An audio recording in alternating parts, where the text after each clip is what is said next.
Uma excelente noite a todos vocês. Uma noite tranquila, uma noite já abençoada pelo Pai dos Espíritos. Eu falo assim porque eu ando e vivo por fé. O meu mundo é o mundo espiritual. Alguém entrou no meu Zap e contestou o fato de eu estar sempre desejando para as pessoas uma noite feliz, uma noite alegre, uma noite sorridente, um dia abençoado. Alguém disse assim: como você, como cristão, como pregador, sabendo da situação que muitos estão vivendo, e aí citou o caso das pessoas que estão presas lá em Brasília, na Papuda, pelo que aconteceu no dia 8 de janeiro. Então, a pessoa disse: como você pode estar feliz, estar alegre, estar incentivando as pessoas a estarem também, quando nossos irmãos estão lá presos? Gente, isso faz parte desta vida. Eles não estão ali porque eles querem estar. Foram circunstâncias que os levaram a estarem ali. Como eu podia também estar ali. Como você ou tantos outros podiam estarem ali. O fato de estarem ali não quer dizer que eles tenham culpa. Então, a pessoa ainda disse assim: por que você não usa o seu canal para alertar as pessoas do momento que nós estamos vivendo? Não, meu canal, ele não é voltado para política, não é voltado para as coisas desta vida, para esse mundo da carne. Eu procuro focar o mundo espiritual de Deus. Eu procuro tratar aqui no meu canal das coisas espirituais. Porque eu sou espiritual. Eu sou um espírito revestido de carne e sangue. Eu não sou carne e sangue com um espírito. Eu estou aqui, mas não sou daqui.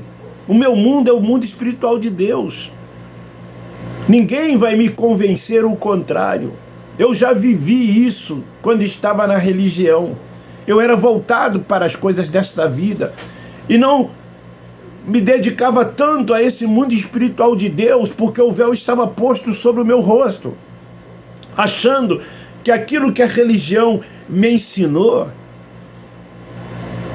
era uma narrativa verdadeira, que evangelho era aquilo, que ser religioso era aquilo, que tudo aquilo agradava a Deus, e que Deus queria de nós tudo aquilo que eu aprendi, tudo aquilo que eu ensinei,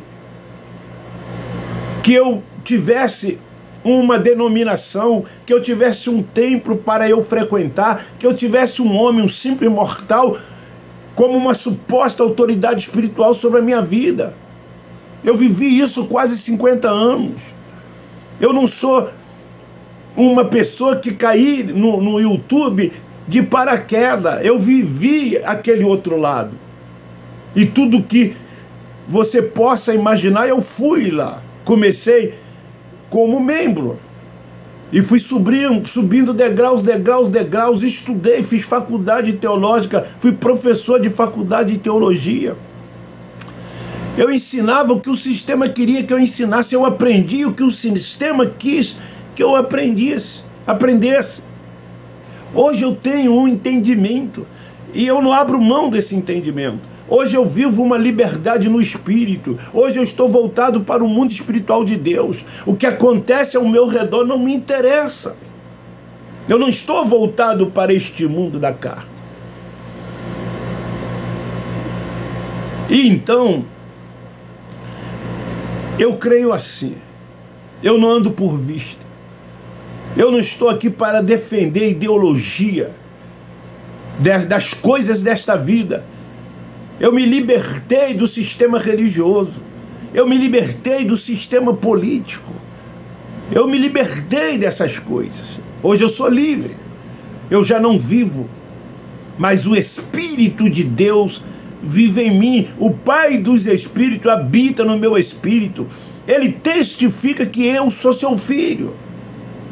Aí eu leio a epístola de Paulo aos Romanos, capítulo 8, 14, quando ele diz, naquele aion, aos irmãos dali: os filhos de Deus são guiados e dirigidos pelo Espírito Santo. Antes, os israelitas eram povo de Deus, exclusivo de Deus, únicos. Os demais eram gentios, estrangeiros. Um recebeu o evangelho da circuncisão, pregado pelos 12 apóstolos, e tantos quantos outros foram feitos discípulos.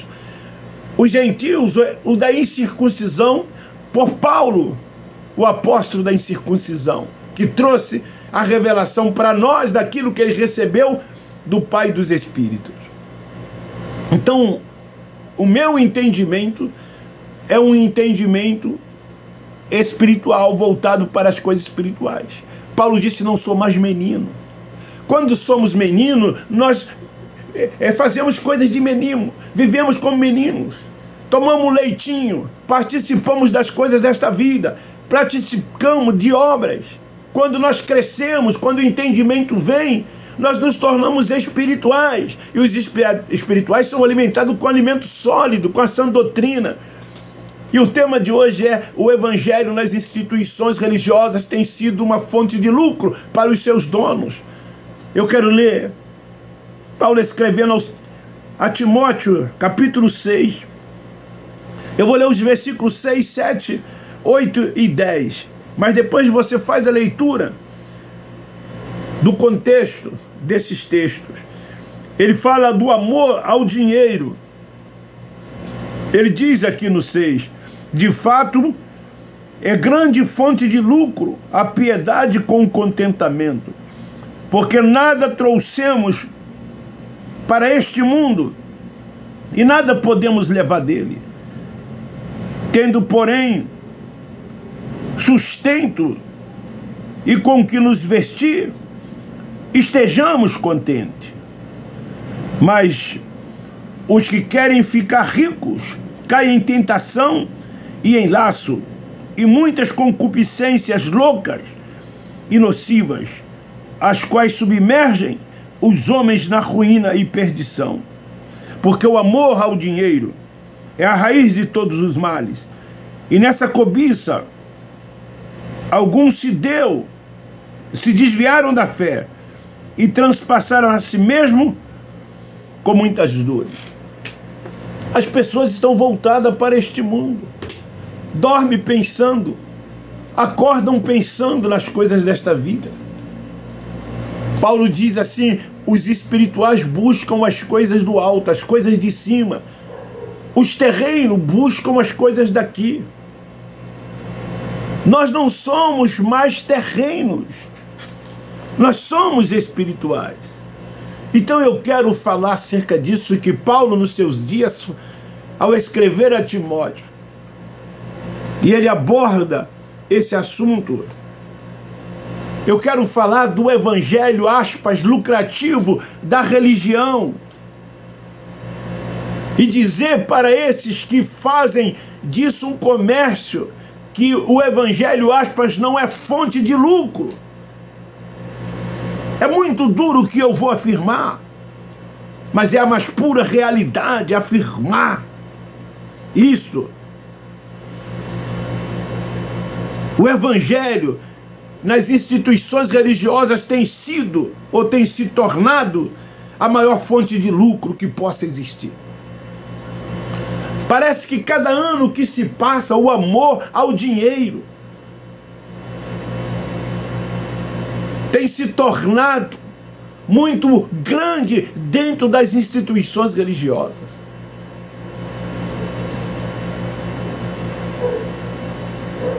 Eles fazem do evangelho, aspas, uma fonte de lucro. Eles até utilizam os meios para alcançá-los. Eles dizem que ajudar o próximo, ter compaixão, ajudar os necessitados é uma fonte de lucro, que devem receber e levar alguma vantagem financeira para que eles possam realizar todas essas coisas. E não é isso. O dízimo que eles recolhem não é em nome de uma tal obra de Deus. As ofertas colhidas nessas reuniões não são com esses argumentos de que é para tal obra de Deus, como se a obra de Deus precisasse de dinheiro. Até porque a obra de Deus já foi feita uma vez na cruz, quando Cristo morreu, quando ele derramou o seu sangue.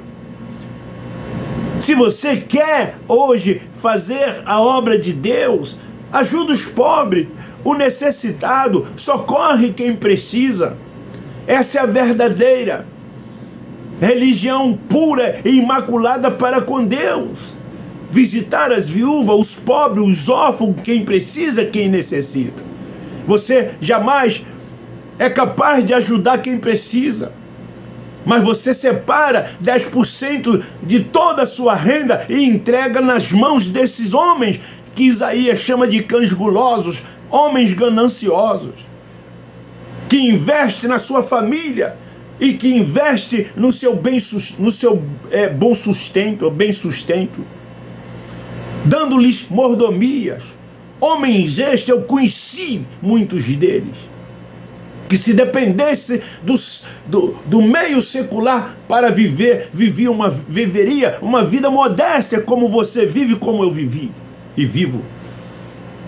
Mas eles conseguiram serem ricos, não terem problemas que você tem com a falta de dinheiro, às custas desse tal evangelho lucrativo que é uma fonte de lucro. Agora nós que temos o entendimento que somos filhos de Deus, eleitos no Espírito, nós devemos fazer todas essas coisas que eles dizem que fazem, que é ajudar o próximo, que é ter compaixão, que é socorrer, mas sem nenhum interesse. Devemos ter, sim, alegria, amor, em querer fazer todas essas coisas. Se a gente agir assim, estamos praticando o quê? A sã palavra de Cristo, como Paulo diz aqui nesse texto ao escrever Timóteo, realizando a doutrina que Paulo diz que é segundo a piedade. Aqui está no versículo 1 do capítulo 6. Está aqui. Depois vocês leiam. A revelação que Paulo recebeu vindo do terceiro céu foi qual? A sã doutrina. Não preceitos dos homens, não rudimentos da lei de Moisés, que teve a sua importância numa determinada época, num aion, e que Cristo veio para cumprir, cumpriu, e disse: tetelestai, está tudo consumado. A sã doutrina é socorrer a todos de maneira, o que Paulo diz? Piedosa, sem esperar receber nada em troca. Dar de graça aquilo que de graça recebemos. Daí eu digo, de que adianta ficarmos nesses lugares, ouvindo preceitos, rudimentos, praticando ritos cerimoniais, criticando-os. Nós que não praticamos tais coisas, quando eles fazem nos chamando de herege, de desigrejados, de que vamos para esse suposto inferno, como lago de fogo e tormento eterno, enquanto eles lá não estão atentos à sã doutrina, aos ensinamentos que Paulo trouxe, e ficam na prática dessas obras mortas, essas obras que o Cristo deu fim quando disse: está tudo consumado. São, na verdade, insensatos esses homens, cegos. Esses homens são apreciadores de obras mortas, praticando o evangelho da circuncisão, que foi ensinada pelos 12 através do Cristo Nazareno. Eles continuam dentro das sinagogas exaltando Moisés. Ministério de condenação e morte. Ao contrário de ensinar a sã doutrina. As epístolas de Paulo, de Romanos a Hebreus, que foi dada pelo Cristo ressuscitado em uma revelação desse evangelho eterno, desse evangelho da graça de Deus, que não há mais necessidade de se pregar, porque já fomos justificados nele, perfeito nele, e já nascemos novas criaturas. E aí eles ficam aí dentro dessas sinagogas, pregando, aspas, vou abrir sempre aspas, o evangelho lucrativo da religião. O de Paulo é novidade de vida.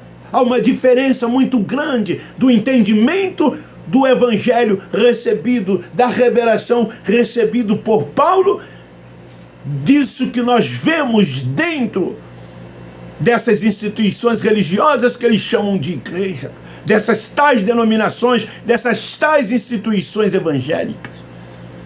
Nada acrescenta às nossas vidas ou às vidas de quem quer que seja quem frequentam esses lugares.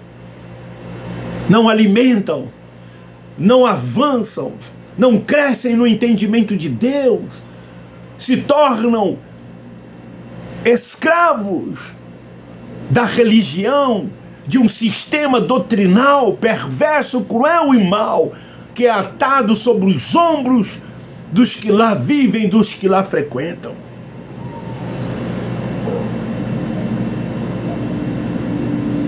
A novidade de vida, Paulo nos trouxe no Evangelho do Cristo ressuscitado. É nesse que devemos buscar o conhecimento. E isso só ocorre quando o véu é tirado. O véu não está mais posto sobre o nosso rosto. Nós somos combatidos aqui no meu canal e outros também nos seus canais, através de comentários, e eles só citam o antes da cruz. Essa última mensagem, que em 24 horas ultrapassou a casa de mais de 1.600 visualizações, e daqui a pouco estará completando 24 horas, 2 dias, 48 horas, já está em 2.500 visualizações. Muitos foram lá, e os comentários deles, eles não têm o entendimento, eu nem respondo, porque eles vivem o antes da cruz. Aí começa a citar, mas Jesus disse, orar em meu nome, se pedir em meu nome. Eu expliquei ali. Realmente Jesus disse, mas disse naquele aion, disse para quem? Para os seus discípulos. Ensinei por que Jesus disse aquilo. E foco o Cristo ressurreto, o Cristo ressuscitado, o Pai dos Espíritos. Não há necessidade de se orar, mas em nome de Jesus. Deus é único, é soberano. Ele reina dentro de nós, a nossa comunhão é constante com Ele. Não temos nada que pedir, somente agradecer. Tudo que tinha que ser feito, Ele fez. Vivemos pela fé e devemos tomar posse de tudo quanto Ele fez. A fonte de lucro para esses homens é dinheiro. São os dízimos, são as ofertas que lhes trazem conforto dentro dos seus interesses e das suas conveniências. Quando Paulo diz que a fonte de lucro deve ser a piedade com contentamento. Não tem nada a ver com isso aqui. Isso aqui que eu estou fazendo, eu estou dando de graça aquilo que de graça eu recebo, aquilo de graça que eu recebi. Não é justo que eu receba qualquer tipo de dinheiro por isso que eu estou fazendo. É por isso que eu não tenho Pix no meu canal. Eu não vendo isso e não vendo aquilo. Eu estou até precisando, mas eu não faço isso, porque Deus cuida de mim. Se eu estou passando por um problema financeiro sério, É porque é a vontade de Deus. Deus permitiu. E eu não me desespero, eu não me preocupo com isso. Eu não fico pedindo e não vou pedir. Jamais eu vou fazer isso. Essa é a diferença da sã doutrina, dessa palavra que Paulo diz aqui, que deve ser essa fonte de lucro com piedade e com contentamento. A maior prova, que esse evangelho pregado por eles tem sido fonte de lucro para esses líderes religiosos e os que estão sendo chamados, é que eles estão sendo chamados de mercenários e ladrões. Hoje a população eles estão abrindo seus olhos. Muitos já não são mais dizimistas, muitos já não são mais ofertantes, muitos já não oferecem mais sacrifícios. Esses tipos de campanha têm diminuído bastante, têm diminuído muito. Muitos templos estão se fechando. Eu passo fazendo a minha caminhada e aonde era já não é mais. Tem se transformado em outros tipos de negócio, porque muitos deixaram de contribuir, muitos abandonaram estes lugares. E esse é o medo desses homens, é que o entendimento venha, porque quando o entendimento vem, a primeira atitude, a primeira decisão é abandonar as sinagogas. É entender que são filhos de Deus, e que os filhos de Deus devem ser guiados tão somente pelo Espírito Santo e submeter tão somente a Ele. Abandonar os ritos, as liturgias, os cerimoniais. Reinar em vida, crescer no conhecimento de Deus e descansar tão somente no Senhor. Essas coisas não agradam a Deus e nunca agradou a Deus. Eles pensam que estão agradando a Deus, mas não estão. Eles estão agradando aos homens. Essa é a mais pura verdade, essa é a mais pura realidade. O que você está vendo pregar dentro desses lugares é um evangelho lucrativo. É um evangelho lucrativo, é uma fonte de lucro para os seus donos. Eles são donos desses lugares. Esses que se auto-intitulam pastores são os donos. Esses patrimônios são deles. Vai passando de filhos para netos e assim sucessivamente. Está no nome lá assim da instituição, mas são deles. Ninguém os tira deles. Eu me lembro que o Cabrini entrevistou há uns 5 ou 6 anos atrás o Silas Malafaia. Eu vou dizer um nome porque está aí na internet. E aí quando chegou perto daquele helicóptero que está escrito assim, Vitória em Cristo, o Cabrini é um dos melhores que eu já vi até hoje. Tem uma inteligência tremenda, sabe perguntar, ele encurrala as pessoas, ele deixa as pessoas num beco assim sem saída, ele força as pessoas a terem que dizer aquilo que ele quer ouvir. É um jornalista muito inteligente, para mim o melhor. E perguntou a ele, e esse helicóptero aí? Aí ele respondeu, né? Não, aqui ó, tá escrito aqui ó, Vitória em Cristo. É da instituição, não é meu. E as pessoas acreditam que não é dele. Agora, você que é membro dessa instituição, pede para dar uma volta nesse helicóptero, para ver se você consegue. Se é da instituição, cada membro da instituição deveria dar uma voltinha.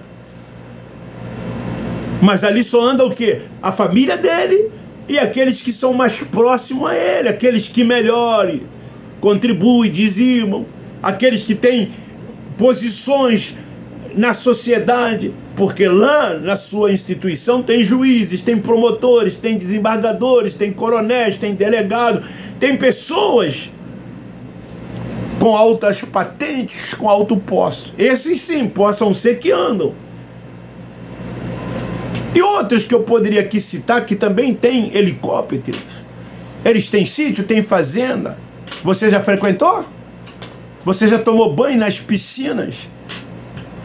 Você já desfrutou das mordomias que eles desfrutam? Claro que não. Esses são os verdadeiros donos desses negócios. E esses negócios é uma grande fonte de lucro para os seus donos. Desperta tu que dorme. Levanta-te dentre os mortos e Cristo te esclarecerá, disse Paulo, salvo engano, ao escrever aos Efésios. Eu despertei, eu acordei, eu estava dormindo. Essa é a morte espiritual, não é a física. Quando vem o entendimento, nós somos despertados, acordamos e vimos o quanto nós éramos escravos da religião, vivendo debaixo dos seus preceitos, dos seus achismos, se submetendo às suas autoridades e desprezando a autoridade do Espírito Santo. Então esta é a palavra, este é o tema de hoje. Esse aspa evangelho nas instituições religiosas tem sido uma fonte de lucro para os seus donos. Não é isso que Paulo fala aqui. Paulo está falando aqui que a fonte de lucro é piedade e contentamento. É você amar o próximo, é cuidar do próximo, se interessar pelas pessoas, levar uma palavra para as pessoas, se possível ajudar as pessoas, socorrer as pessoas, amar as pessoas, não desfazer das pessoas, não desprezar as pessoas, não discriminar as pessoas, porque todos nós somos filhos de Deus, todos nós somos irmãos, somos todos iguais. Deus é Senhor de tudo. Deus é Senhor de tudo. Esta é a mais pura verdade. Então fica aí esta palavra. Se você gostou, divulgue, compartilhe. Obrigado pelas quase 3.000 visualizações da última mensagem. Vamos dar essa também. Faça um comentário. Não esqueça de dar o like para que o YouTube recomende. Eu amo vocês. Eu faço isso porque eu amo vocês. Eu quero vê-los livres desse sistema religioso. Como é bom ser livre. Como é bom ser livre. Eles pensam que são, mas não são. Você sabe que eles não são livres. Nós sabemos porque nós vivemos tudo isso que eles lá vivem. E hoje vemos como nós éramos presos a um sistema doutrinal religioso que nos escravizava, que nos colocava um jugo e fardo sobre nós. Vivíamos preso às coisas desta vida, pensando e preocupado com as coisas desta vida. Hoje não, nós não nos preocupamos com nada. Agradecemos a Deus por tudo, sabemos que tudo é vontade de Deus. Levantamos dizendo, esse será o nosso melhor dia, independente do que vai acontecer, porque tudo é a vontade de Deus. Vivemos para Deus. Beijo no seu coração, um forte abraço. Eu termino dizendo que nós amamos vocês.